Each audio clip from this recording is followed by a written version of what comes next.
Hello dear student, क्या हालचाल। बहुत अच्छा, आपने पढ़ाई स्टार्ट कर दी होगी। लग तो रही है पढ़ाई स्टार्ट कर दी, क्योंकि अब नहीं तो कब। तो आई होप आप डीपीपी कर रहे होंगे और सारे डीपीपी आपके लेक्चर्स के नीचे ड्राइव में स्टोर रहती है। आपको सिर्फ डाउनलोड करना है वहाँ से, है कि नहीं। अब डाउनलोड भी नहीं कर पाओगे क्या कि डाउनलोड करके मैं दूँ आपको। तो डाउनलोड कर रहे होंगे और आपने उसको प्रैक्टिस करना स्टार्ट भी कर दिया होगा। और अगर कोई उसमें प्रॉब्लम्स आती है तो आप हमारे प्यारा सा ईमेल आईडी rcp@gmail.com पे सेंड कीजिए अपने क्वेश्चंस, ठीक है। और मैं ये भी उम्मीद करता हूँ कि आज के लेक्चर को अटेंड करने से पहले आपने लेक्चर नंबर 0, 1, 2 आपने अच्छी तरीके से देखा भी होगा। क्यों नहीं देखा? आपने देख लिया होगा, तभी तो आप यहाँ पर हो ना। तो आज बहुत प्यारा सा टॉपिक आज स्टार्ट कर रहे हैं। तो आज लेक्चर नंबर है हमारा 3 और आज हम लोग पढ़ने वाले क्या क्या हैं। तो टुडे गोल में आज का मेनू में क्या है, important point about Coulomb's law. जी हाँ, बहुत अच्छा सा पॉइंट है कूलम्ब्स लॉ, जो आपको न्यूमेरिकल्स को सॉल्व करने में आपको हेल्प करेगी। फिर उसके बाद हम numerical based on Coulomb's law करेंगे। कौन कौन से न्यूमेरिकल हैं जे के लिए, नीट के लिए। बहुत प्यारा प्यारा सा क्वेश्चंस बोर्ड के लिए भी है। तो इसका मतलब बोर्ड वाले बच्चे भी आज बने रहेंगे हमारे साथ। नेक्स्ट है vector form of Coulomb's law, इसको पढ़ेंगे।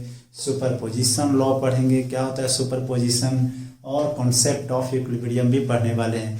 तो क्या आप रेडी हैं? बिल्कुल।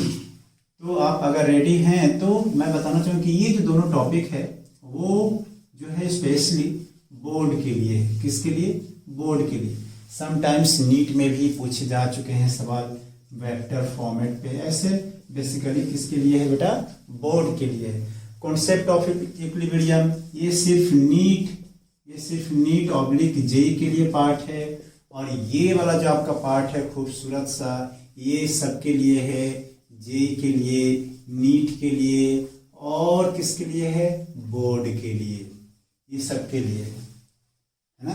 तो चलिए स्टार्ट करते हैं आपका बिना समय लिए हुए। तो हम इस टॉपिक को हटा रहे हैं यहाँ से ऐसे। चलिए, तो लास्ट बार हम लोगों ने पढ़ा था कि कूलम्ब्स लॉ जो होता है वो होता है F = में कितना होता है, K(Q1) × में Q2 अपॉन में R का स्क्वायर। यही पढ़ा था हम लोगों ने। और हम लोग ये भी जानते थे कि K की वैल्यू जो होती थी 9 × में 10⁹, शायद आपको याद भी हो गया। 9 × 10⁹, बहुत ही आसान सा है। 9 × 10⁹, बहुत आसान सा है वो आपको याद करने के लिए। अच्छा, ये R क्या था? Distance between 2 charges. लेकिन अगर आप ध्यान दें तो 2 चार्जेज है स्फेरिकल फॉर्मेट में, तो R जो होती है ना वो बीच के डिस्टेंसेस से होती है। किसके डिस्टेंसेस से होती है बेटा? बीच के डिस्टेंसेस से। आप ऐसा नहीं कि आप यहाँ से ले लेंगे और यहाँ तक के बीच की, नहीं। वो होता है सेंटर से सेंटर के बीच की दूरी। सबसे बेहतर है सेंटर से सेंटर के बीच की दूरी, है कि नहीं। तो इसी सब चीज को, अच्छा K की वैल्यू और भी था 1/4πε0। 1/4πε0। क्या यही हम लोगों ने पढ़ा था? बिल्कुल यही पढ़ा था। तो लिखेंगे पहला टॉपिक कौन सा लिखने वाले हैं हम लोग? बहुत खूबसूरत सा है, बहुत बहुत बहुत इम्पोर्टेंट पॉइंट अबाउट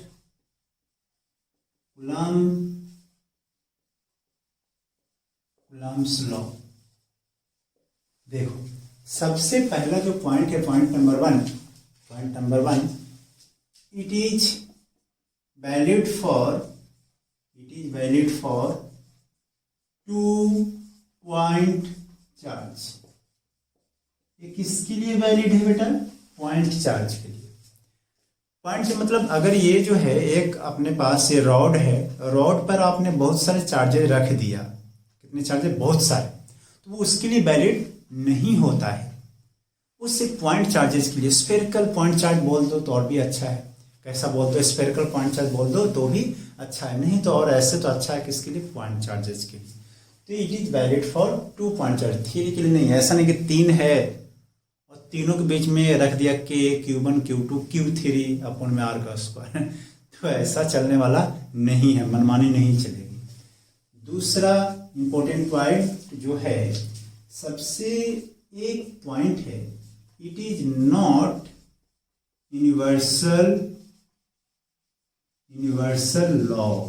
जी हाँ, जैसे ये जो है कूलम्ब्स लॉ, वो यूनिवर्सल लॉ नहीं है।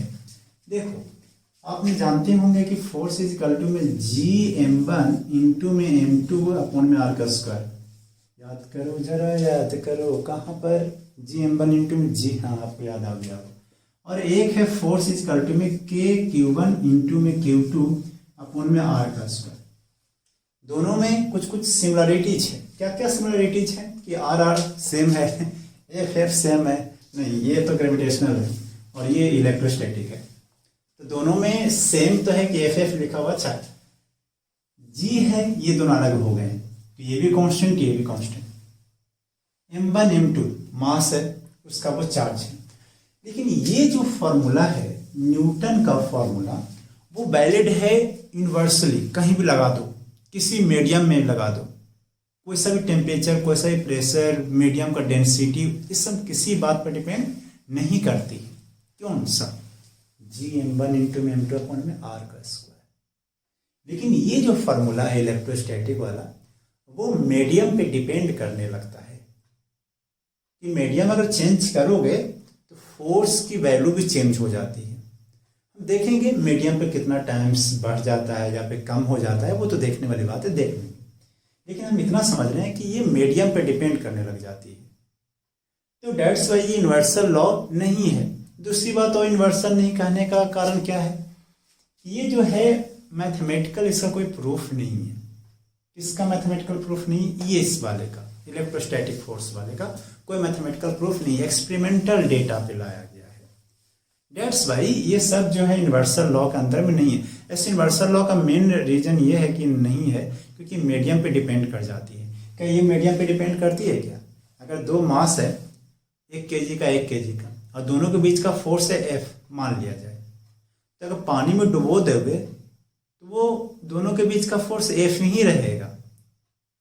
लेकिन अगर इसकी बात करें, किसकी, इस वाले का, तो अगर दो चार्जेज हैं और एयर में है, तो दोनों के बीच में अगर फोर्स F है, तो अगर पानी में डुबो दोगे ना तो वो F नहीं रहेगी, कुछ कम हो जाएगी।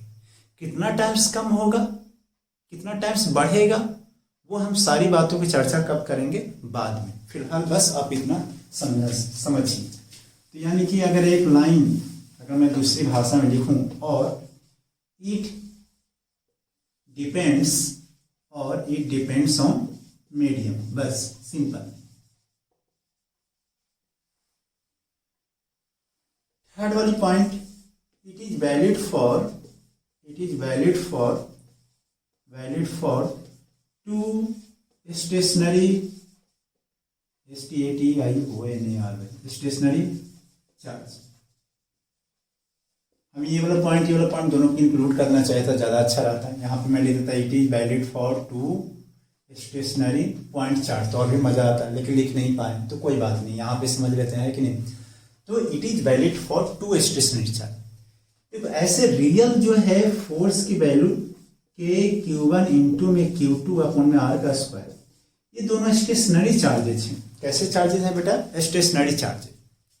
लेकिन कभी कभी एक चार्ज को फिक्स कर दिया जाए q1, और दूसरा चार्ज q2 जो है वो मान लिया जाए कि ऐसे घूम रहा है, इस तरीके से, ऐसे सर्कुलर में, तो क्या हम लगा सकते हैं?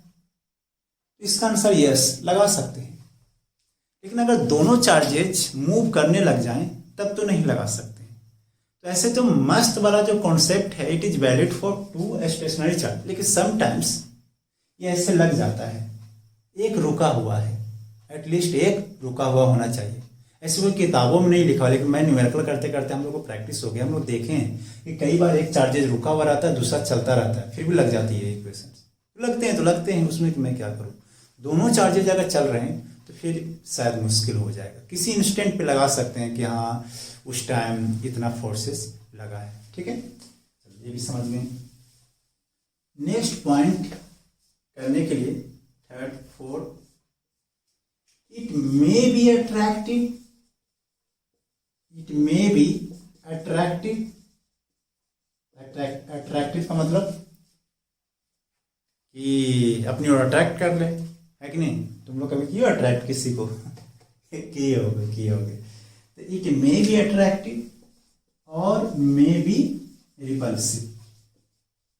तो ये तो समझाने की बात नहीं है, ये हो सकता है। चलिए नेक्स्ट पॉइंट हम लोग लिखेंगे। नेक्स्ट पॉइंट 5 नंबर में, electrostatic force, electrostatic force is action reaction pair. Okay, action reaction pair, ये कैसा पेयर है बेटा जी? Action reaction. एक्शन रिएक्शन मतलब क्या होता है कि अगर दो चार्जेज हैं Q1 और Q2, Q1 एंड Q2, तो मान लीजिए कि ये इसको रिपल्सन कर रहा है, मान लेते हैं, तो ये चार्ज भी इसको क्या करेगा? रिपल्सन, क्योंकि दोनों को आता है फिजिक्स। अगर ये बोलेगा कि तुमको मैं रिपल्सन करूंगा, तो बोलेगा मेरे को साला न्यूटन थर्ड लॉ होता है, मैं भी रिपल्सन करूंगा, तो ये रिपल्सन दोनों करते हैं। तो दैट्स वाई बोला जाता है action reaction pair. And always act along the line joining, always act along the line joining between them। ये भी अच्छी बात है। ये हमेशा किधर लगता है? जिधर दो चार्जेस के बीच का सेंटर को, लाइन को ज्वाइन कर दीजिए, और उसी के अलोंग में ये फोर्सेज काम करती है। ठीक है बेटा, उसी के अलोंग में ये फोर्सेज काम करती है। ये भी समझ में आ गया। नेक्स्ट पॉइंट की तरफ बढ़ते हैं, 6 नंबर। आपने 11th में पढ़ा होगा, क्या पढ़ा होगा सर? कुछ तो याद नहीं है। तो 11th में, जैसे 11th का नाम लिया, सोचे पढ़ जाते हैं कुछ बच्चे। ये बच्चे सोचे पढ़ते हैं, बोर्ड वाले बच्चे जिनको सिर्फ 12th बोर्ड देना ना, तो वो सोचे पढ़ जाते हैं। कोई बात नहीं। आपने एक पढ़ा होगा कंजर्वेटिव फोर्स। क्या पढ़ा होगा? Conservative, non conservative. कहाँ पे आता था ये? कौन सा चैप्टर था, याद आया? वर्क पावर एनर्जी में। तो हम लोग एक कंजर्वेटिव फोर्स पढ़ते थे, एक नॉन कंजर्वेटिव फोर्स पढ़ते थे। तो कंजर्वेटिव फोर्स का मतलब जो होता था कि अगर दुनिया में कुछ ऐसे फोर्स है जिनका राउंड पाथ में वर्क डन 0 आ जाए, राउंड पाथ में वर्क डन कैसा आ जाए बेटा? 0 आ जाए, तो ऐसे फोर्सेज को हम लोग बोलते हैं कंजर्वेटिव फोर्सेज। ऐसे कंजर्वेटिव फोर्स मतलब ईमानदार वाली फोर्सेज। ऐसे फोर्सेज ईमानदार वाले फोर्सेज हम बोलते हैं। और कुछ ऐसे होते हैं सारा बेईमान होते हैं, जैसे फ्रिक्शन और जैसे ग्रेविटेशन ईमानदार है, फ्रिक्शन बेईमान है, तो फ्रिक्शन को बोलते हैं नॉन कंजर्वेटिव फोर्सेज। अब इसकी डीपली कैसे है, क्या है लॉजिक, वो हम लोग पढ़ेंगे 11th वाली क्लास के चैप्टर्स में, जब हमारी वीडियो अपलोड होगी तो आप लोग देखिएगा, है कि नहीं। अभी फिलहाल पढ़ते हैं कि इलेक्ट्रोस्टैटिक फोर्स इज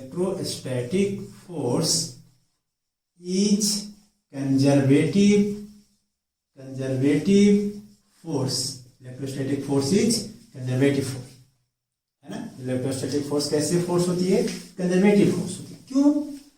क्योंकि राउंड पाथ में इसका वर्क डन क्या होता है? 0। इसकी और भी कहानियां समझ में आएगी बाद में, लेकिन अभी समझ लेते हैं कि राउंड पाथ में वर्क डन क्या आता है? 0। दैट्स वाई ये कैसा फोर्स है?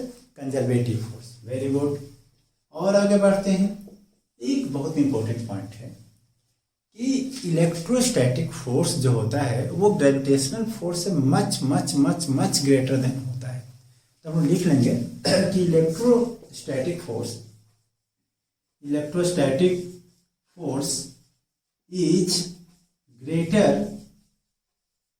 Is greater than gravitational force, है कि नहीं? Gravitational force. जैसे 2 प्रोटॉन है और 2 प्रोटॉन का मास कुछ होगा और उसके बीच में कुछ इलेक्ट्रोस्टैटिक फोर्स भी होगा, तो इलेक्ट्रोस्टैटिक फोर्स जो होती है वो बहुत ही ज़्यादा होती है। किससे कंपेयर में? जो दोनों के बीच में ग्रेविटेशनल फोर्स होते हैं उसके कंपेयर में। ठीक है बेटा, तो आई होप आपने नोट कर लिया होगा, तो नोट कर लीजिए। और कुछ पॉइंट जो है तो मैं देख लेता हूँ।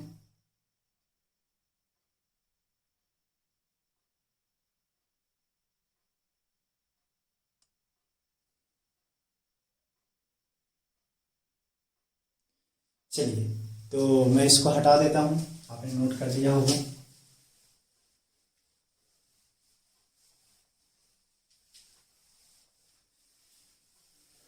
तो ये थे हमारे इम्पोर्टेंट पॉइंट।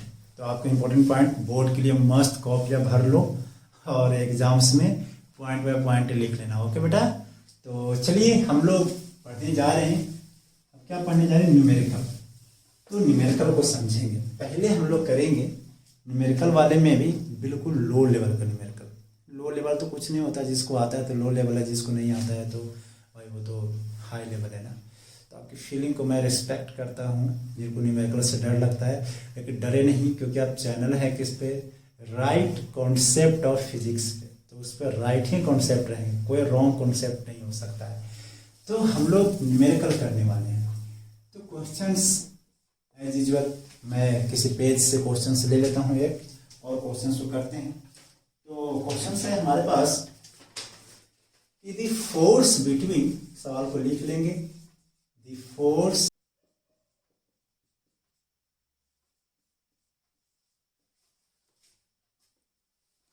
तो सवाल को देख लेते हैं।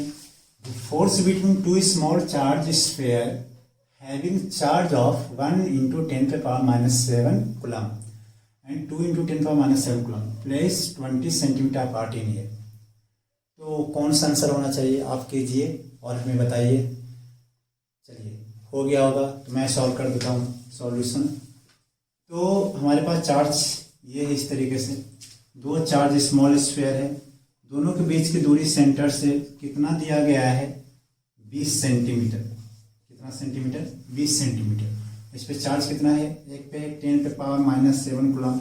अब डर नहीं, 1 इंटू है तो कुछ भी कर दो, एक ही बात पड़ता है। इसको 2 इंटू में 10 पे पावर माइनस में 7 का कुलम। ओके बेटा, तो फोर्स कैसे निकालोगे? फोर्स निकालेंगे हम लोग के Q1 इंटू में Q2, के Q1 इंटू में Q2 अपन में R का स्क्वायर। के कितना होता है? के 9 इंटू में 10 पे पावर 9, और Q1 कितना हो जाएगा? किसी एक को भी Q1 मान सकते हैं, किसी एक को भी Q1 मान सकते हैं, इसको चाहे इसको। किसको मानना चाहोगे? इसको मैं मान लेता हूँ 10 पे पावर माइनस में 7 और इंटू में 2 इंटू में 10 पे पावर माइनस में 7 अपॉन में सेंटीमीटर का स्क्वायर। क्या गलत कर गए बताओ? क्या गलत कर गए? यहाँ पर गलत कर गए। सेंटीमीटर में नहीं रखना है, किस में रखना है? मीटर में। बोर्ड वाले बच्चे जो है ना वो सेंटीमीटर में रख के भाग आते हैं और आंसर लिख देंगे, तो वो गलत हो जाएगा। तो इसमें पॉइंट सेंटीमीटर को मीटर बदलेंगे तो कितना होगा? इस तरीके से आएगा। और इसका डायरेक्ट मैं आंसर लिख दे रहा हूँ, आप कैलकुलेटर से नहीं करना है, वो खुद से करना है। तो इसका आंसर जो आता है वो फर्स्ट वाला आएगा, वो आता है 4.5 इंटू में 10 पे पावर माइनस में 3 न्यूटन। कैसे हो बच्चों? क्या नींद आ गई? क्या समझ में आया होगा? बहुत अच्छा। चलिए मैं इसको हटा दे रहा हूँ।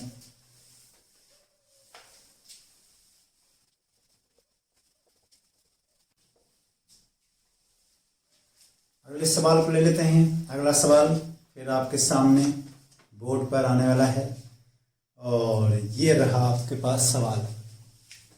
क्वेश्चन है कि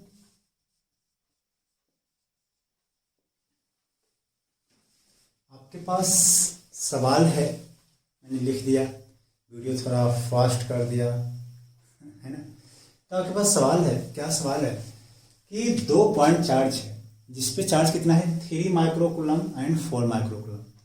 repel each other with a force of 10 Newton. 10 Newton के फोर्स से वो रिपेल करता है।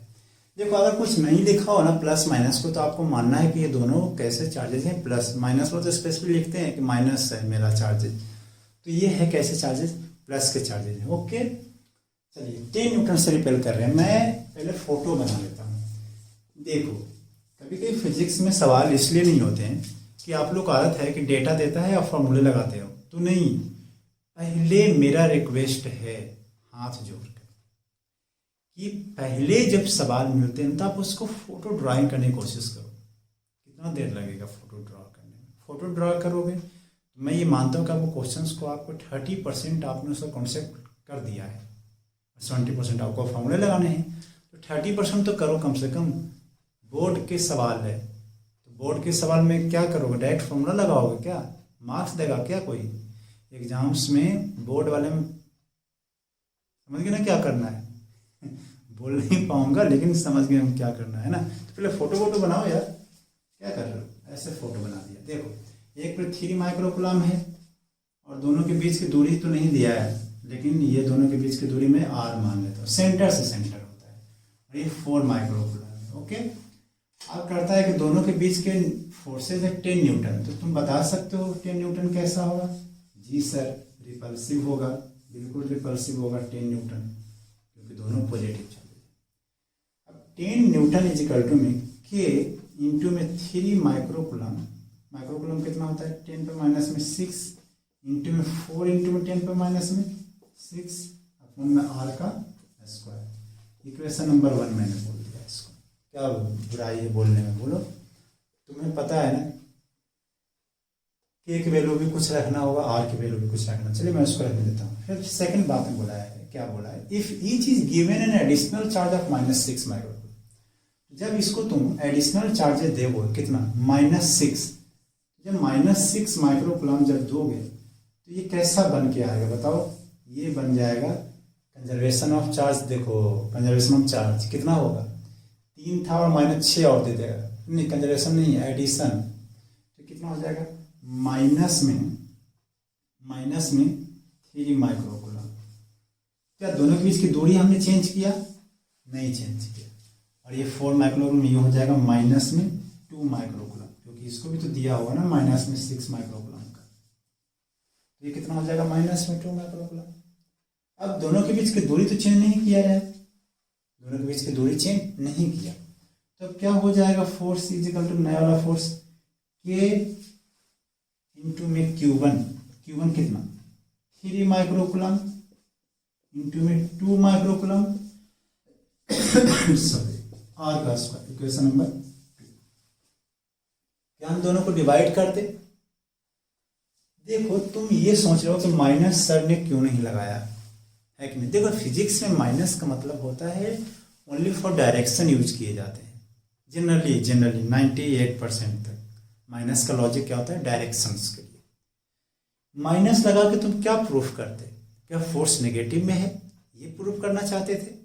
क्या चाहते थे? कुछ लोग सोच रहे होंगे सर माइनस तो प्लस हो जाएगा ना, वो तो ठीक है हो जाएगा। माइनस जब आप लगाओगे ना तो सिर्फ डायरेक्शन को पुट करने वाले हो। अब वो डायरेक्शन हम थोड़ा बताने वाले हैं आज के लेक्चर में, वेक्टर लॉ में। तो मैं सजेस्ट करूंगा कि आप जानते हो कि दोनों नेगेटिव है तो रिपल्सन ही होने वाला है, अट्रैक्शन तो होगा नहीं होगा ना अट्रैक्शन, तो रिपल्सन होगा। तो ऐसे भी बोल दूंगा रिपल्सन है। ये फोर्स का मैग्नीट्यूड है। क्या है? फोर्स का मैग्नीट्यूड। और मैग्नीट्यूड में कोई भी नेगेटिव नहीं होता है ऑलमोस्ट केसेज में। मैग्नीट्यूड का जो कोई बोलता है क्या -5 kg बोलता है क्या? आपका वेट कितना है सर? -50 kg। कैसा होता है? नहीं होता है ना। तो इसी तरीके से मैग्नीट्यूड को हम लोग नहीं कंसीडर करते हैं। तो जब इक्वेशन नंबर 1 और इक्वेशन नंबर 2 को जब डिवाइड करोगे, किसी को भी 1 से 1 कर दो, चलो मैं कर दूं डिवाइड। इक्वेशन नंबर 1 और इक्वेशन नंबर 2 को जब डिवाइड करोगे, इक्वेशन नंबर 1 तो 10 अपॉन में, क्या मैं यहाँ लिख दूं 10 अपॉन में f is equal to 10 upon में f इज इक्वल टू, ऐसा करता हूँ तो डिवाइड कर लेना। और जब डिवाइड करके f की वैल्यू जब निकालोगे तो वो आ जाएगा 5 न्यूटन। किसी को नहीं करने आएगा क्या? कर लोगे ना।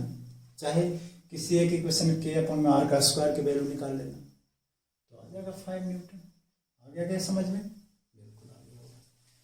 तो चलिए आगे बढ़ जाते हैं। हटा देता हूँ, आपने नोट कर लिया होगा।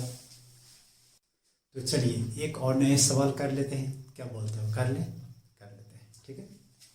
तो एक है अपने नीट का, नहीं सॉरी, जेईई मेंस का सवाल है, जेईई मेंस का सवाल है, जेईई मेंस का, और ये कब आया हुआ, 2018 में आया हुआ है। और मैं इसको सवाल कर देता हूँ, लिखा हुआ है टू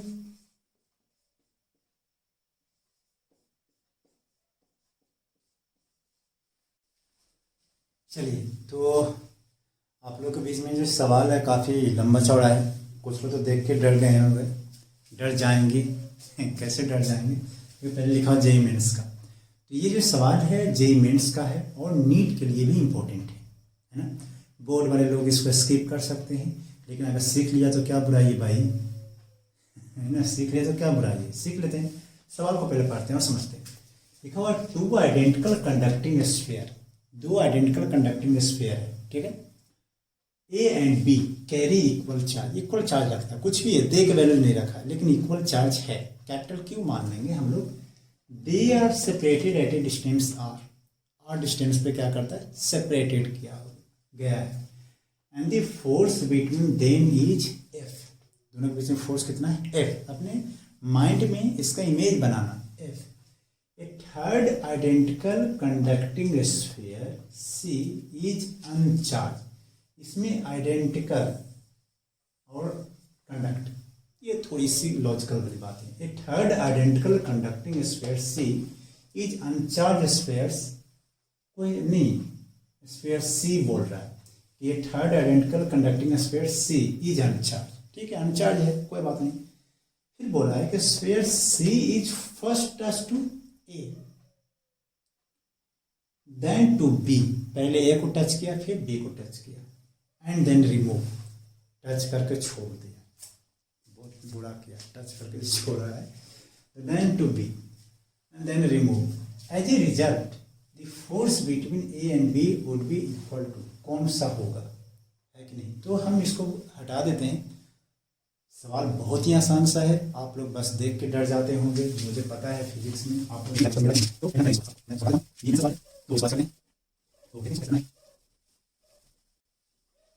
तो सॉल्यूशन है कि दो आइडेंटिकल स्फीयर है ए और बी, दोनों के क्या दे के रखा था सवाल में, सवाल को देखोगे आप अपनी कॉपी पे नोट कर लिए होंगे, क्यू दे के रखा है, इसको भी क्यू दे के रखा है, इन दोनों के बीच में डिस्टेंसेस कितना है, आर। तो बताओ बेटा जी फोर्स कितना हो जाएगा, के क्यू इंटू में क्यू अपॉन में आर का स्क्वायर, तो ये हो जाएगा कितना, के क्यू का स्क्वायर अपॉन में आर का स्क्वायर, इसको इक्वेशन नंबर 1 बोल। अब एक थर्ड आइडेंटिकल स्फीयर है जिसका नाम क्या है, सी। तो जब सी जब है तो क्या किया गया, सी को जो देखो पहले ए से टच किया गया, तो जब ए से टच करोगे तो होगा क्या कि थोड़ी देर के बाद चार्जेस हाफ हाफ हो जाएंगे, कितने हो जाएंगे, हाफ हाफ हो जाएंगे, यानी सी पर भी हाफ हाफ हो गए। जब ये कॉन्सेप्ट है कि जब आइडेंटिकल स्फीयर हो और अनचार्ज हो चाहे चार्जिंग हो, तो जब टच किया जाता है दूसरे से तो वो लोग टोटल चार्ज का हाफ कर लेते हैं। जब टच हुआ था तो टोटल चार्ज कितना था इसके पास, क्यू था, तो जब टोटल चार्ज दोनों के पास क्यू था, तो जब टच करके जब हटाओगे तो Q/2 इस पे भी और Q/2 इस पे भी चले जाते हैं, ये ऐसा रूल्स है, Q/2 डिस्ट्रीब्यूट हो जाते हैं, तो Q/2 डिस्ट्रीब्यूट हो गए। अच्छा अब देखो इसी C को अब किसके साथ टच किया गया था सवाल के अकॉर्डिंग, बी को, बी के पास, तो अब तो सी तो धन ही हो गया, इसके पास कितना हो गया है, Q/2, किसके पास, सी के पास। अब बी के पास कितना था, अभी भी क्यू था कि नहीं, कॉन्सेप्ट लगाओ, क्या हो जाएगा, बी वाले के पास टोटल चार्ज का हाफ, टोटल चार्ज का हाफ, तो इसके पास जो हो जाएगा चार्ज वो हो जाएगा Q प्लस में Q/2 का हाफ, और C के पास भी क्या हो जाएगा, Q प्लस में Q/2 का हाफ।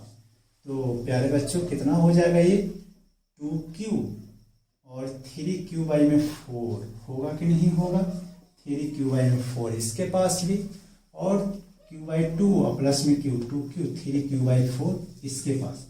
ये कब वैलिड होगा? जब दोनों स्फीयर कैसे होंगे? आइडेंटिकल होंगे। लेकिन कभी कभी बिना आइडेंटिकल नहीं है और तुमने लगा दिया तो भाई गड़बड़ हो जाएगा, तो गड़बड़ नहीं करना है। अब तुमसे क्या पूछा है? बोला है कि अब इन दोनों के बीच का फोर्सेस भैया कितना है, तो क्या आप निकाल सकते हो? तो नया वाला फोर्स, क्या मैं पूरा बोर्ड फुल हो चुका है, आप नोट भी कर रहे होंगे, तो क्या मैं वहां पर लिख दूं? अगर आप अलाउ करोगे तो लिख दूं? लिख दो। तो नया फोर्स, नया जीवन है, नया फोर्स। तो नया फोर्स जो बनेगा इन दोनों के बीच में, तो एक पर तो Q/2 है और दूसरा पर कितना है बेटा? 3Q/4, क्योंकि डिस्ट्रीब्यूट हुआ था ना, तो 3Q/4। क्या दोनों के बीच की दूरी आपने चेंज किया था क्या?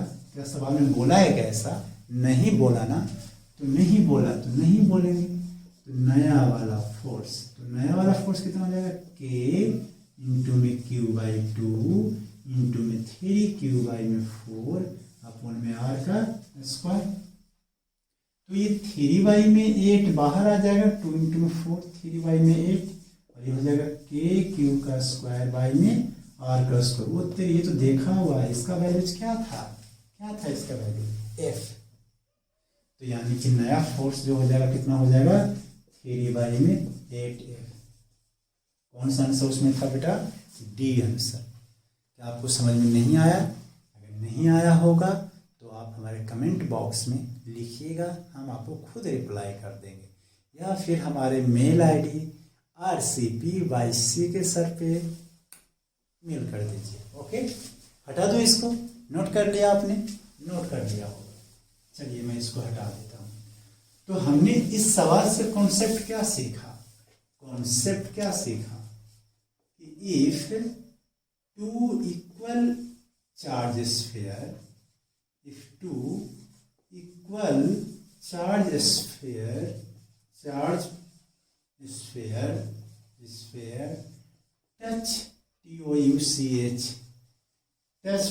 to each other, then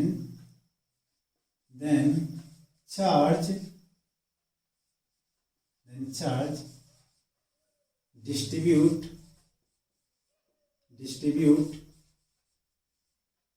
half, charge distribute half, charge distribute half half. क्या बोलते हो? समझ में आ जाएगा क्या? हाफ हाफ लिख देने से मस्त वाली इंग्लिश से क्या करूं? If two equal charge sphere touch to each other then charge distribute half. समझ में आ गया? और ये आपको सवाल आपको और भी याद दिलाएगी। क्या हम अगले सवाल की तरफ बढ़ जाएं? क्या मैं इसको हटा देता हूं? हटा देता हूं। ओके,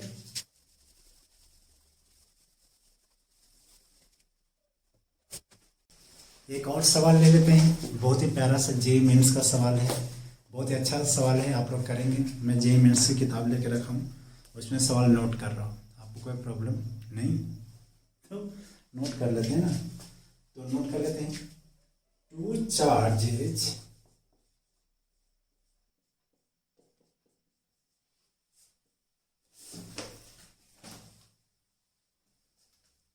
चलिए, सवाल थोड़ा लंबा है। लंबा नहीं, एक्चुअली में स्पेस कम है तो पूरी लंबी दिखने लग जाती है। तो आप डरे नहीं, सवाल को मैं समझा देता हूँ। बहुत प्यारा सा एक सवाल है आप लोगों के सामने। प्यारा सा कैसे है बताऊँ? कॉन्सेप्ट बहुत बेहतरीन कॉन्सेप्ट है। इसको करने के बाद नीट वाले बच्चे, जे वाले बच्चे को एक बूस्ट आएगा, बोर्ड वाले बच्चों को उनको तो डबल बूस्ट आ जाएगा भाई करके तो देखो इसको। बोर्ड वाले बच्चों के लिए सबसे अच्छा है कि आप लास्ट ईयर के सवाल को करते रहिए। आप सीबीएसई जिस स्टेट बोर्ड में, उस स्टेट बोर्ड के सारे लास्ट ईयर के सवाल को उठाइए और कर डालिए। ये सबसे बेसिक कॉन्सेप्ट होता है आपको अच्छे मार्क्स लाने का। ये कुछ बच्चे करते नहीं हैं, बोर्ड वाले बच्चे शरारती होते हैं, मस्त थोड़ा शरारती। जेईई नीट वाले बच्चे को कंटिन्यूअस मेहनत चाहिए, कॉन्सेप्ट पे काम कीजिए। आप कभी कभी कॉन्सेप्ट से भटक जाते हैं, तो कॉन्सेप्ट से भटकिए नहीं, अच्छे से काम कीजिए, बारीकी से चीज़ों को समझिए, बहुत मज़ा आएगा आपको। मज़ा लेने ही नहीं चाहते हो तो एक अलग बात है, लेकिन मज़ा लोगे तो बहुत मज़ा आएगा। चलिए इस सवाल को करते हैं। लिखा हुआ है two charges each equal to Q, small Q है, are kept at X equal to minus A पर रख दिया है, माइनस ए पर negative X axis and X equal to में ए पर on the X axis simple.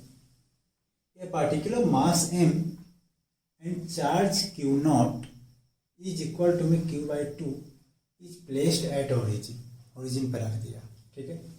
एक charge q naught given a small displacement y less than a है, मतलब y बहुत छोटा है a के कंपेयर में, है कि नहीं, along the y axis, समझ में आया कि y axis की तरफ में डिस्प्लेसमेंट दे दिया। The net force acting on the particle is proportional to, किसके प्रोपोर्शनल हो जाएगा ये बोला है। तो क्या आप करना चाहोगे तो करो, खुद से ट्राई करो।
चलिए आपने कर लिए होंगे, मैं इसको बोर्ड को हटा देता हूँ और सॉल्यूशन। जैसे सवाल के अकॉर्डिंग लिखा हुआ है कि दो चार्जेज है Q और ये भी Q, लेकिन यहाँ पर इसकी कोऑर्डिनेट माइनस ए है, तो ओरिजिन कहाँ पर होगा, यहाँ पर ओरिजिन।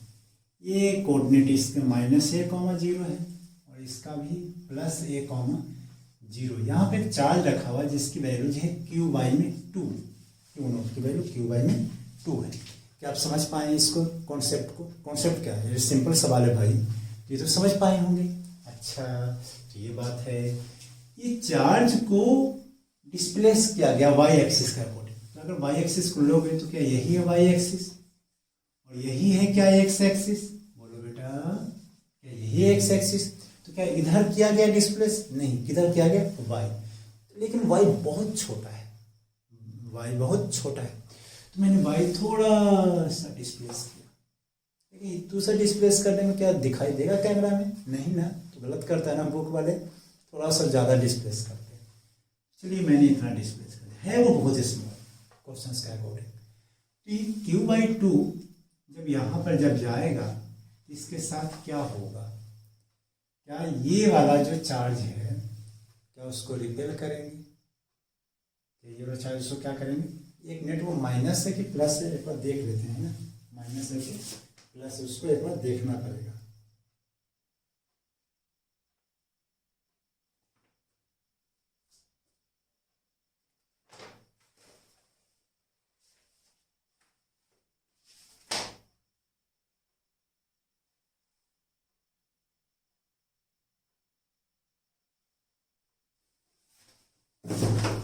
चलिए दोनों के दोनों प्लस ही हैं, दोनों दोनों कैसे हैं, प्लस हैं। तो जब ऊपर जाएगा तो क्या ये वाला चार्जेज जो है क्या उसको ऐसे रिपल्सन करेगा, करेगा कि नहीं करेगा, करेगा ना, रिपल्सिव फोर्सेज। पॉजिटिव चार्ज के बीच में कैसी फोर्सेज, रिपल्सिव फोर्स। क्या ये वाला भी रिपल्सिव करेगा बेटा, हाँ, कैसे, इस तरीके से करेगा ना।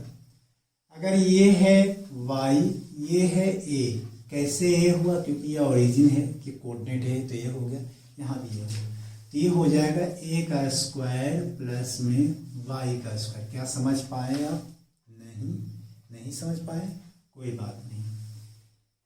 चलिए ये कुछ एंगल वैंगल कुछ ले लेते हैं, क्या ले लें एंगल, ये थीटा ले लो, ले लिया थीटा। अगर ये थीटा तो यहाँ पर एक लाइन बना देते हैं कुछ इस तरीके से, ये थीटा, ये भी थीटा, क्यों? क्योंकि एकदम इक्वल ट्रायंगल जैसा है। आ गया समझ में? ये थीटा तो ये भी थीटा, क्या समझ में आया? नहीं आया? ये थीटा तो ये भी थीटा, सब लल्लू सवाल है यार कुछ। अच्छा ये एफ तो ये भी एफ, बोलो कैसे? क्योंकि डिस्टेंसेस सेम है, क्या चार्जेस सेम है, तो सब कुछ सेम होगा। अच्छा क्या इस एफ के दो कंपोनेंट हो जाएंगे? एक एफ कोस थीटा होगा कि नहीं होगा? बोलो होगा क्या? अच्छा ऊपर में एक और होगा एफ साइन थीटा, इसका इसका नहीं होगा ना भाई, एफ साइन थीटा। अच्छा इस एफ का क्या इधर में भी होगा एक कंपोनेंट, तो कितना हो जाएगा? F cos theta. क्या इसका भी ऊपर में होगा कितना? एफ साइन थीटा, और इसका भी एफ साइन थीटा, तो 2f साइन थीटा हुआ ना। तो उस चार्ज पर q/2 पर ऊपर में हो जाएगा 2f साइन थीटा, और इधर में f cos थीटा, और इधर में f cos थीटा। आया समझ में? तो f cos थीटा क्या हो गया? एक दूसरे को कैंसिल आउट कर दिया, ठीक है, एक दूसरे को कैंसिल। देखो इस पे mg लग रहा होगा नीचे की तरफ, कितने बच्चे लोग सोच रहे हैं mg लगेगा, लेकिन mg जैसे हमने कॉन्सेप्ट में क्या सीखा है कि mg की वैल्यू बहुत ही कम होती है, you can ignore as compare to electrostatic forces. तो 2f साइन थीटा मेन हुआ। चलिए हम f की वैल्यू लिख लेते हैं, कितना है, क्या बोलते हो? तो f की वैल्यू लिखा जाएगा, तो कितना लिखा जाएगा? k इंटू में q इंटू में q/2 अपॉन में r का स्क्वायर। तो r कितना? a का स्क्वायर कि y का स्क्वायर कि ये वाला? कौन वाला? सिंपल सी बात है ये वाला, क्योंकि इन दोनों के बीच में निकाल रहा हूं ना, तो इन दोनों के बीच की दूरी देखूंगा तो कितना? a का स्क्वायर प्लस में y का स्क्वायर का होल स्क्वायर। आया हुआ समझ में? आ गया होगा। तो f फिजिकल टर्म कितना हो जाएगा? a क्यू का स्क्वायर अपॉन में 2a का स्क्वायर प्लस में y का स्क्वायर। आया समझ में? चलो एक चीज और यूज होने वाली है, साइन थीटा। तो साइन थीटा लिख ले, क्या साइन थीटा क्या होता है? Perpendicular by base. नहीं सर कुछ गलत है, सोचो सोचो। परपेंडिकुलर बाय हाइपोटेन्यूस, तो परपेंडिकुलर कितना हो जाएगा? y, हाइपोटेन्यूस कितना हो जाएगा? इस ट्रायंगल में साइन थीटा परपेंडिकुलर ये हुआ, हाइपोटेन्यूस ये हुआ, तो a का स्क्वायर प्लस में y का स्क्वायर। रख देते हैं वैल्यू सब में, तो रख दो। तो f नेट जो हुआ वो 2f साइन थीटा, और 2 इंटू में f कितना है? f k क्यू का स्क्वायर अपॉन में 2a का स्क्वायर प्लस में y का स्क्वायर इंटू में साइन थीटा। साइन थीटा कितना है बेटा? y अपॉन में a का स्क्वायर प्लस में y का स्क्वायर। 2 ने 2 को मार दिया, और हुआ कितना? k क्यू का स्क्वायर अपॉन में a का स्क्वायर प्लस में y का स्क्वायर पे पावर 3/2। 3/2 कैसे हुआ? कैसे हुआ सोच के बताना, कहाँ पर? कमेंट बॉक्स में। तो k क्यू का स्क्वायर अपॉन में a का स्क्वायर प्लस y का। अब देखना कंडीशन क्या थी इसकी, कंडीशन क्या थी? कंडीशन ये थी कि y जो है बहुत बहुत छोटा है। किससे छोटा है? a से। तो क्या हम यहाँ पर इग्नोर कर सकते हैं? हाँ, किसको इग्नोर कर सकते हैं? क्योंकि y का स्क्वायर छोटा है, और छोटा में भी आपने स्क्वायर कर दिया तो और भी छोटा हो गया होगा यार। न भी छोटा हुआ हो तो कम से कम a का स्क्वायर तो बड़ा है किससे? y से। किसी के पास 10 लाख है और उसके मध्य में कोई 1 रुपया कोई दे रहा होगा, तो इग्नोर करेगा कि नहीं करेगा? नहीं करेगा, करेगा ना। हमारे पास 10 लाख रुपया पॉकेट में पड़ा होगा, मस्त जिंदगी जी रहे हैं मजे वाली, तुमको 1 रुपया दे रहा हो, ले ले भाई, तो क्या लेगा? तुम लेगा?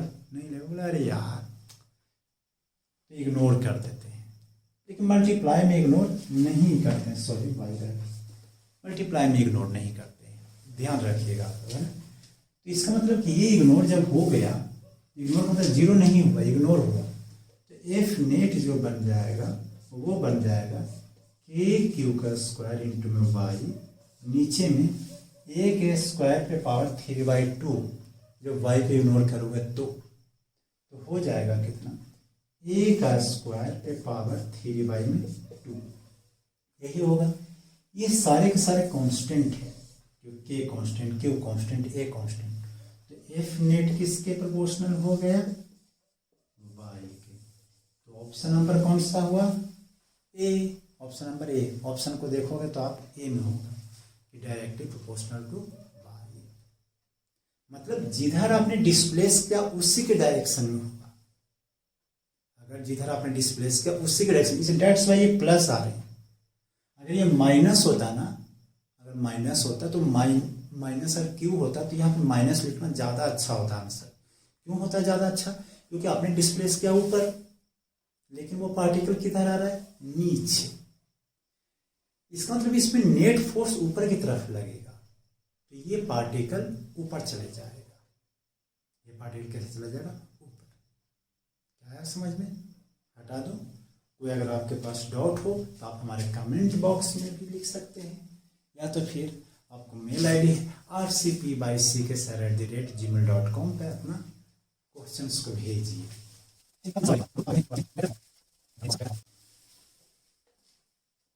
तो बच्चे सोना नहीं है, तो हम लोग पढ़ने वाले हैं कौन सा फॉर्म, वेक्टर फॉर्म। तो vector form of Coulomb's law, vector form of Coulomb's law, not important for JEE, NEET, even though board के लिए उतना इंपॉर्टेंट नहीं है, लेकिन इसके बिना काम नहीं चलता है। डेट्स वाई हम लोग पढ़ाई कर रहे हैं।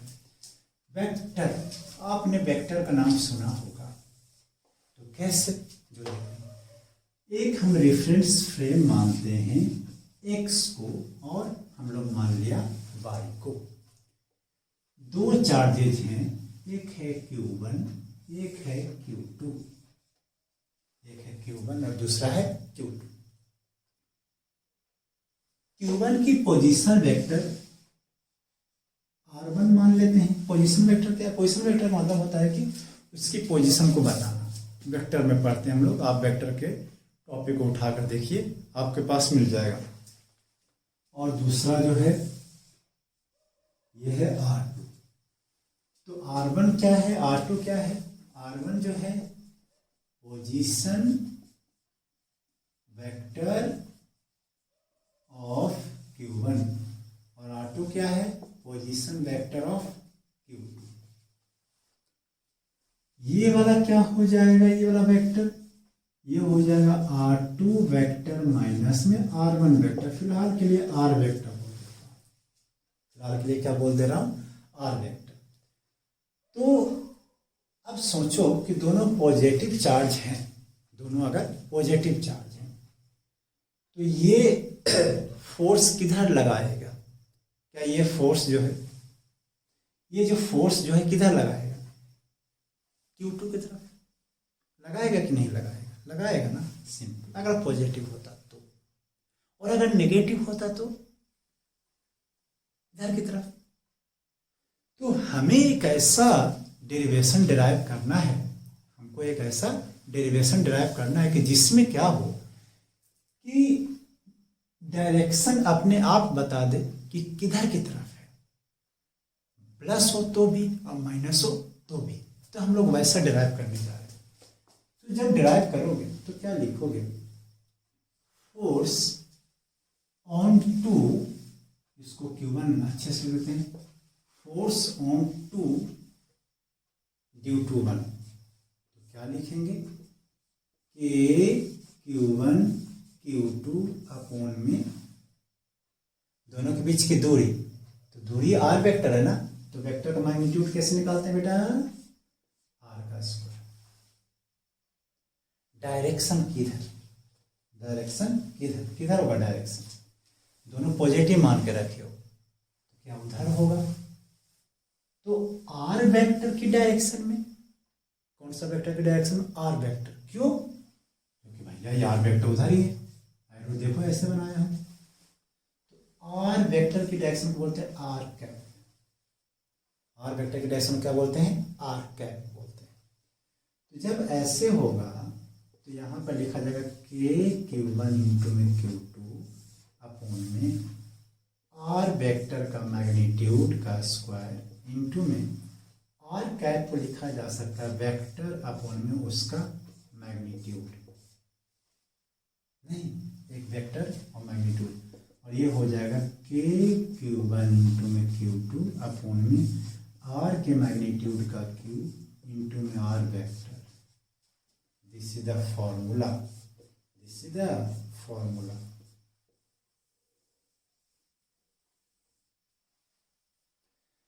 हमें वेक्टर फॉर्म में निकालना है, हमें वेक्टर फॉर्म में निकालना है। इस पे फोर्स निकाल रहे थे, इस पे फोर्स निकाल रहे थे, तो इस फॉर्मेट में आपको लिखना पड़ेगा। लेकिन इसमें अच्छा माइनस होता तो माइनस होता तो क्या करते, मतलब एक नेगेटिव होता तो हम लोग क्या करते, क्या मैग्नीट्यूड वही रहता? जी हाँ। लेकिन क्या डायरेक्शन बदल जाता? जी हाँ। तो डायरेक्शन बदलने के लिए क्या करोगे, क्या इसी में माइनस लगा दोगे? किसमें? इस वाले। तो सर हमें कैसे पता चलेगा माइनस लगाना है कि नहीं लगाना है? तो अगर सोचो कि अगर एक नेगेटिव होता तो क्या हम उसको साइन के साथ रख देंगे? नहीं, देखो तो साइन के साथ रख के देखो तो क्या ऑटोमेटिक नेगेटिव आ जाएगा? अच्छा दोनों नेगेटिव होता तो फिर अगर दोनों नेगेटिव तो रिपल्सन करता, तो रिपल्सन होता उसी डायरेक्शन में, किसके डायरेक्शन में? आर के डायरेक्शन में। तो अगर दोनों को मैं साइन के साथ रख देता हूं तो माइनस माइनस ऑटोमेटिक प्लस हो जाएंगे।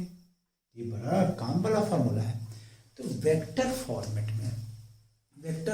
में जब भी आपको फोर्स निकालने हैं तो Q1 Q2 को कैसे रखिए? साइन के साथ रखिए। तो जब साइन के साथ जब रखोगे ना तो ऑटोमेटिक आंसर आएगा। तो हम लोग लिख देते हैं Q1 Q2 kept with sign convention। और दूसरा सबसे इंपॉर्टेंट पॉइंट क्या, कि ये जो आर वेक्टर है तो आर वेक्टर का एरो किधर रखा जाए? हमने फिलहाल किधर रखा? उधर, तभी ना आपको समझाया है। तो उधर रखने का मतलब कि जहां पर फोर्स निकाल रहे हैं उधर पे ही एरो लगाओ। अगर तुम इस पे निकालना होता तो फिर Q1 पे अगर निकालना होता तो फिर क्या करते? ये फॉर्मूला थोड़ी ना काम आता। Q1 पे निकालो तो इस फॉर्मूला थोड़ी ना काम आता है क्या? इस नहीं आता काम, उल्टा हो जाता एरो। तो एरो उल्टा होता तो are vector R2 minus R1 नहीं होता, R1 माइनस R2 हो जाता। क्या हो जाता? R1 माइनस में R2। तो कैसे लिखें? Arrow of vector must be kept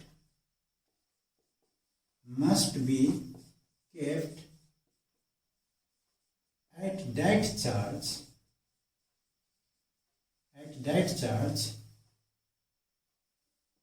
where we are finding force। टूटी फूटी इंग्लिश है, माफ कीजिएगा। Arrow of vector must be kept at that charge where we are finding force, तब आंसर आएगा। आपको सिंपल सा एक एग्जांपल दिखाते हैं तब समझ में ज़्यादा आएगा कि चार्ज को कैसे रखिए? साइन के साथ। और दूसरा क्या रखिए? कि वेक्टर का एरो कहाँ पे रखना है? जहाँ पे हम फोर्स निकाल रहे हैं। तो जैसे एग्जाम्पल, एक छोटा सा एग्जाम्पल लेता हूँ।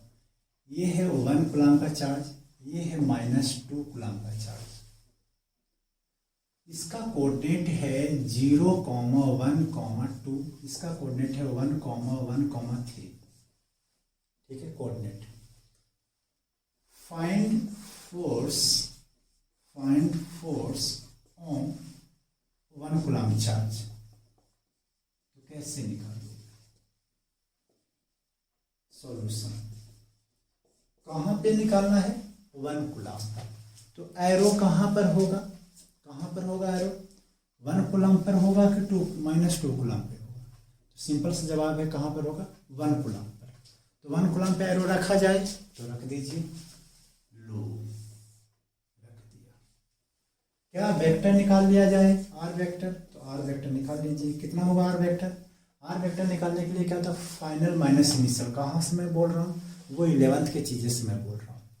तो फाइनल माइनस इनिशियल, तो 0 माइनस में 1 आई कैप, प्लस में 1 माइनस में 1 जे कैप, प्लस में 2 माइनस में 3 के कैप। तो ये हो जाएगा कितना, माइनस में आई कैप 1 1 0, ये हो जाएगा माइनस में के कैप। तो this is the R vector. Magnitude की जरूरत पड़ेगी, निकाल देते हैं मैग्नीट्यूड। कितना मैग्नीट्यूड हो जाएगा, हमने सिखाया था निकालने के लिए, -1 का होल स्क्वायर प्लस में -1 का होल स्क्वायर। क्यों? क्योंकि के का कोफिशिएंट -1 है और इसका भी कोफिशिएंट क्या है, -1 ही है। ये हो जाएगा कितना, रूट में 2, रूट में 2 ही आएगा ना। चलिए, तो फोर्स निकालना है फर्स्ट वाले चार्ज पर ड्यू टू सेकंड वाले चार्ज पे। मैं ऐसे लिखता हूँ, फर्स्ट वाला चार्ज ऑन दी सेकंड वाला चार्ज। तो के इंटू में Q1, Q1 किसी को भी मान लो, इसमें कोई फर्क नहीं पड़ता है, Q1 किसी को भी मान लो। तो 1 इंटू में 2 प्लस 2 के -2, प्लस 2 के -2, क्योंकि डायरेक्शन बता रहा है ना, तो डायरेक्शन बता रहा है तो -2 रखना पड़ेगा। वेक्टर वाले माइनस रखना पड़ता है, क्योंकि माइनस डायरेक्शन के लिए होता है और डायरेक्शन वो बता रहा है, तो -2 होगा ना। अपोन में r का क्यूब, तो √2 का क्यूब इंटू में r वेक्टर, तो r वेक्टर कितना है, माइनस में आई कैप माइनस में के cap. This is the required answer. अब माइनस में इसको सेटलमेंट कर सकते हैं चाहे तो। चलो मैं एक बार नोट कर देता हूँ। ये हो जाएगा 2 आई कैप प्लस में के कैप अपोन में √2 कितना था, 2√2। इसके और उसके को मल्टीप्लाई मत कर देना भाई क्योंकि ये के अलग है, वो के अलग है। समझ में आ रहा है? तो वेक्टर वाले और भी सवाल आपको मिल सकते हैं, लेकिन अभी नहीं। ये मैं हटा देता हूँ।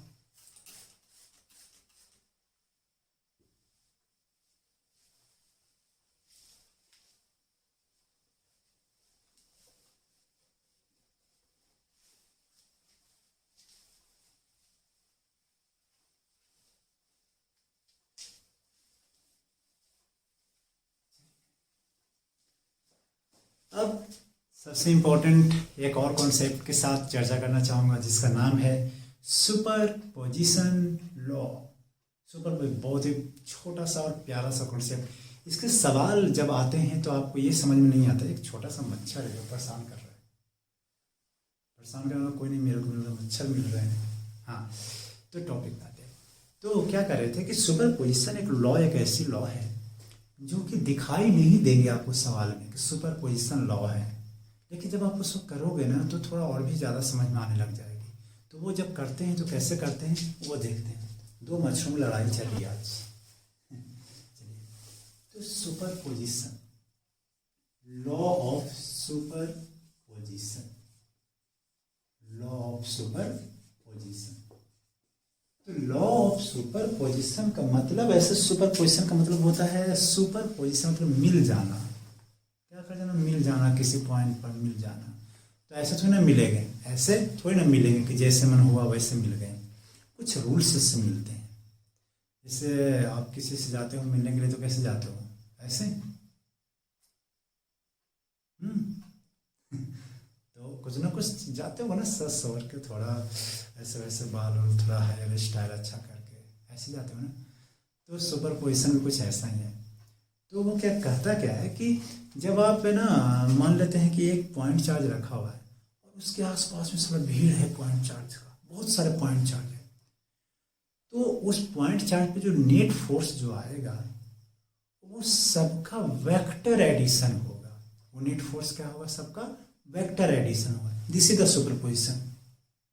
मतलब एक चार्ज पर फोर्स दूसरे चार्जेज के कारण, दूसरे पॉइंट चार्जेस के कारण वो सम होगा। लेकिन कैसा सम होगा, वेक्टर सम होगा। ऐसा नहीं कि वो 2 न्यूटन ये 5 न्यूटन तो दोनों को ऐड कर दिए 5 2 7, नहीं नहीं नहीं, ऐसा नहीं करना है। वेक्टर लॉ से फॉलो होगा। क्यों? क्योंकि फोर्स एक वेक्टर क्वांटिटी है बेटा। तो फोर्स एक वेक्टर क्वांटिटी है, डेट्स बाय ये एडिशन जो है वेक्टर लॉ को फॉलो करेगा, डायरेक्ट नहीं फॉलो करेगा। ठीक है, तो हम लोग इसी पॉइंट को हम लोग लिखने वाले हैं। क्या लिखने वाले हैं कि force on the point charge due to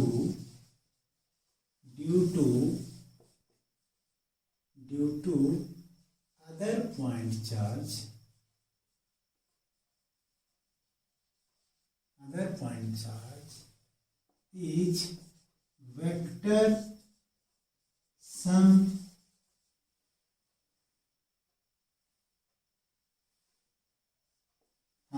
force on the point charge due to all other point charge is vector sum of individual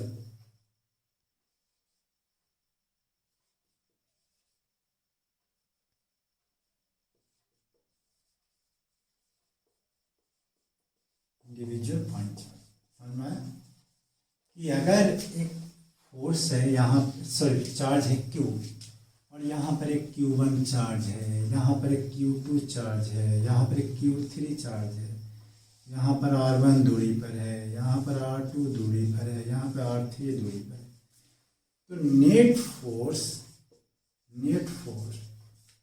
on Q जो होगा, वो हो जाएगा कितना, F Q इंटू में Q1 अपॉन में Q1 के कारण लिख रहा हूँ तो R1 का मैग्नीट्यूड का Q into R1 vector plus में F इंटू में Q इंटू में Q2 तो इसकी पोजीशन वेक्टर कितना है R2 का Q इंटू में R2 का वेक्टर। नहीं समझ में आ रहा, वेक्टर सम ही तो है और कौन सी लॉजिक है। तीसरा कारण F इंटू में Q इंटू में Q3 इंटू में R3 का मैग्नीट्यूड का Q प्लस इंटू में R3 का वेक्टर। ये सारे के सारे वेक्टर सम होते हैं, जिसी का सुपरपोजिशन नोट कर लीजिए, नोट कर लो, नोट कर लिया। चलिए हटा देता, इस पे एक बढ़िया सा सवाल देखते हैं, तब ज्यादा और भी समझ में आएगी। बढ़िया सा सवाल क्या है, आपको और भी सवाल को प्रैक्टिस करने के लिए हमारे प्यारे डीपीपी को डाउनलोड कीजिए और उससे सवाल कीजिए। बोर्ड वाले बच्चों के लिए अलग डीपीपी होती है और नीट जेई वाले बच्चों के लिए एक ही डीपीपी होती है। तो बोर्ड वाले बच्चों को बोर्ड का करेंगे डीपीपी और नीट जेई वाले बच्चे नीट वाले को करेंगे। लेकिन कुछ बच्चे दोनों में है तो बोर्ड का भी देना है और नीट का भी देना है, तो आप दोनों डीपीपी को कीजिए। ओके, तो आपको और भी समझ में आएंगे। इस पे से एक सवाल करते हैं और प्रैक्टिस करने के लिए हम आपको सवाल देंगे डीपीपी के थ्रू। तो एक सवाल करते हैं, जैसे सुपरपोजिशन लॉ है, ये है इस तरीके से, और यहाँ पर Q है, बहुत सारे Q है कि नहीं। दूरियां जो हैं अब नजदीक हो गई होगी, ये है स्क्वायर है, मतलब नाम है ABCD। पूछा है find net force on B charge पर नेट फोर्स निकालना है। बी चार्ज पर नेट फोर्स निकालना है। तो नेट फोर्स जब निकालने जाएंगे बी चार्ज पर, तो कैसे करेंगे, जो देखो बहुत सिंपल सा तरीका है। इस वाले चार्जेस को कौन कौन फोर्स लगाएगा, क्या ये भी लगाएगा? हाँ, किधर, कितना लगाएगा? तो सर ये लगाएगा K इंटू में Q अपॉन में A का लगाएगा कि नहीं लगाएगा? लगाएगा ना। तो एक फोर्स ये हो गया, ये किधर लगाएगा? इधर लगाएगा। कितना लगाएगा? उतना ही, K इंटू में Q अपॉन में A का, क्या बोलते हो, लगा दिया। और कोई लगाएगा क्या? और कोई लगाएगा? हाँ, ये वाला भी लगाने वाला है। तो ये लगाएगा कैसे? ऐसे, कितना, K इंटू में Q अपॉन में कितना कितना बताओ, ए का स्क्वायर तो नहीं, कितना हो जाएगा, ये हो जाएगा रूट ए। कैसे, सोच के बताओ यार, डायगोनल कैसे निकालते हो स्क्वायर का, बस वैसे, तो रूट 2a का स्क्वायर। अगर आपकी सुविधा के लिए मैं अगर इसको f बोल देता हूं तो इसको क्या बोलोगे, f है नहीं, तो इसको क्या बोलोगे फिर, ये तो हो जाएगा k क्यू इंटू में q अपॉन में 2a का स्क्वायर, ये हो जाएगा कितना, f वाई में 2 होगा ना, इतना। अभी सॉल्व नहीं हुआ है, कितने फोर्सेज हैं, 3 फोर्स, इंडिविजुअल है, देखो, एक इंडिविजुअल, 2 इंडिविजुअल, तीसरा इंडिविजुअल। तो वही तो कह रहा था सुपरपोजिशन लॉ में कि किसी पॉइंट चार्ज पर नेट फोर्स सारे चार्जेस का इंडिविजुअल होता है, इंडिविजुअल हमने कर दिया, लेकिन वेक्टर में होता है, कैसा होता है, वेक्टर सम होगा। तो वेक्टर सम हम लिख लेते हैं, कैसे वेक्टर सम करें, आपको पता है कैसे करना है। अच्छा, ये जो होगा क्या 45 डिग्री होगा, जी हाँ 45 डिग्री। कई तरीके हैं वेक्टर करने, कई तरीके, तो एक छोटा सा तरीका मैं कर लेता हूँ। तो अगर ये f है, अगर f/2 है, तो ये हो जाएगा, एक कंपोनेंट मेथड से करते हैं, कंपोनेंट मेथड से, कंपोनेंट मेथड से चाहो तो आप r वेक्टर भी निकाल के कर सकते हो, काफी टफ पड़ता है r वेक्टर वाला, तो कंपोनेंट मेथड से करते हैं, तो कर दो कंपोनेंट मेथड से। कंपोनेंट मेथड में चार्ज q है, इस पर फोर्स एक f लग रहा है, एक नीचे में f लग रहा है, इधर में fy में 2 लग रहा है। कंपोनेंट मेथड कहता है कि सबको कंपोनेंट ब्रेक कर लो, इधर में कितना हो जाएगा, fy में 2 cos 45, और इधर में क्या हो जाएगा, इसका भी fy में 2 sin 45, कंपोनेंट ब्रेक कर दिए। चलो अब लिखो f नेट, यहाँ पे लिख रहा हूँ f नेट, x में कितना है, f प्लस में f/2 cos 45, f प्लस में fy में 2 cos 45, आई कैप, y में कितना है, f प्लस में f/2 sin 45, f प्लस में fy में 2 sin 45, माइनस j कैप, क्यों माइनस j कैप, क्योंकि वो j किधर है, नीचे की तरफ। हेलो बच्चों, कैसे हो, कैसा समझ में आ रहा है, नहीं आ रहा है समझ में, आ रहा है यार, कौन सी टफ है रॉकेट साइंस, इसमें कुछ है ही नहीं, इसमें तो वेक्टर का है, सिर्फ मैंने इसको पहले ऐसे ऐसे कर दिया, फिर मैंने बोला कि कई तरीके हैं इसको सॉल्व करने का, तो कई तरीकों मैंने कंपोनेंट मेथड से कर दिया। एक तरीका क्या है, एक एक्सिस मान लो, पहले ओरिजिन मान लो, इसका वेक्टर निकाल लो, इसका वेक्टर निकाल लो, इसका वेक्टर निकालो, फिर मर जाओ करते करते। और तरीका क्या है, और तरीका ये है कि 3 फोर्सेज हैं, 3 फोर्सेज है, तो इन दोनों का रिजल्टेंट तो इसी के डायरेक्शन में आने वाला है, नहीं आने वाला है, तो इनका रिजल्टेंट इसी के डायरेक्शन में आएगा, वो हो जाएगा √2f, और √2f और ये वाला दोनों का ऐड कर दो, ये हो गया। तो कई सारे तरीके हैं आपको करने के लिए, आप कर सकते हो।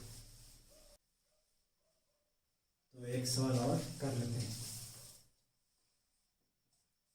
Capital Q and small Q, हाँ जी, तो बताओ स्मॉल क्यू कौन सा है, ये वाला, कैपिटल क्यू कौन सा है, वो वाला। तो किसी भी एक क्यू पर 0 करना है, तो क्या वैल्यू हो कैपिटल क्यू का, कर सकते हो, कर लो, ऐसे मैं कर देता हूँ, स्मॉल ए स्मॉल ए स्मॉल ए स्मॉल ए। क्या ये वाला चार्जेस को हम नहीं पता कैसा है, प्लस है कि माइनस, नहीं पता ना, ठीक, ये क्यू और ये क्यू एक दूसरे को रिपल्सन करेंगे, करेंगे कि नहीं करेंगे, करेंगे। कितना फोर्सेज पे, क्या ये √2 हो जाएगा, बिल्कुल होगा। तो कितना हो जाएगा, k into Q into Q, Q का स्क्वायर, k क्यू का स्क्वायर अपॉन में रूट 2a का स्क्वायर। बोलो बेटा, होगा? होगा। अब इस चाहे आप इस पे भी जीरो कर सकते हैं, ऐसा नहीं मैं तो ले लिया, तो स्मॉल क्यू पे बोला, ये थोड़ी ना बोला कि इस पे क्यू, स्मॉल क्यू, दोनों से कोई एक सिलेक्ट कर दिया। तो जब इस पे जब जीरो करना है आपको, तब तो इसको बैलेंस करेगा, कौन करेगा बैलेंस? क्या इन दोनों का रिजल्टेंट करेगा? करेगा कि नहीं करेगा? क्योंकि है ही नहीं कोई बैलेंस करने वाला, तो इन दोनों का रिजल्टेंट करेगा। अच्छा, तो जब रिजल्टेंट करेगा तो ये वाला किधर खींचेगा मुझे नहीं पता, लेकिन एक बात गारंटी है कि इतना ही फोर्स अगर इस डायरेक्शन में अगर हो जाए, अगर इतना ही फोर्स इस डायरेक्शन में अगर हो जाए तो क्या काम अपना हो जाएगा? बोलो। देखो इधर तो लग नहीं सकता है, लगेगा तो किधर लगेगा? बोर्ड के लिए भी सवाल है, बोर्ड के लिए भी तो इधर नहीं लगना चाहिए, बोर्ड और जे नीट सबके लिए। तो ये 100% इधर लगने के लिए ये उसको इधर अट्रैक्ट करे और ये इसको इधर अट्रैक्ट करे, क्योंकि दोनों सेमी चार्जेज हैं। तो ये कितना लगेगा फोर्स? के क्यू इंटू में क्यू अपॉन में ए का स्क्वायर। ये भी कितना लगेगा? के क्यू इंटू में क्यू अपॉन में स्मॉल ए का स्क्वायर। दोनों सेम फोर्स, इसको एफ मान लो और इसको भी एफ मान लो। तो रिजल्टेंट कितना होगा? एफ एफ का रिजल्टेंट कितना? एफ का स्क्वायर प्लस में एफ का स्क्वायर कितना हो जाएगा? रूट में 2f। और वो किसके बराबर होना चाहिए? के क्यू का स्क्वायर अपॉन में स्क्वायर कर दो इसको अच्छा से, 2a का स्क्वायर। होगा कि नहीं होगा? तो इक्वल कर दो, रूट 2 एफ कितना है?